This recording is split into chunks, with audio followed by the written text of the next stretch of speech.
it was a pleasant 4 hours drive from Pune to Nashik देखो ठीक है इट वाज ए ठीक अच्छे तो वाजटा लिंकिंग वर्ब हो गला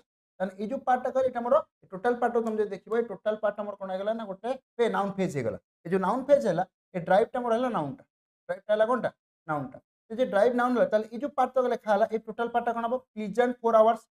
ये जो प्लीजेंट 4 आवर्स कहूँ टोटाल पार्ट तुम जो देखो प्लीजेंट और 4 आवर्स टोटाल मोर एडजेक्टिव काम कर टोटाल मोर एडजेक्टिव होगा ताले ये मोर नाउन है ये जो एडजेक्टिव है ताले एडजेक्टिव कौन सिंगुलर प्लुरल हो परिबो कि हे परिबो ना मु प्लीजेंट को प्लीजेंट्स करि परिबि कि फोर को फोर्स करि परिबि कि आवर को आवर्स करि परिबि कि ना त माने एडजेक्टिव फंक्शन शो करिवो ताले लिख it was a pleasant 4 hour drive कारण एडजेक्टिव सिंगुलर प्लुरल हुए नाही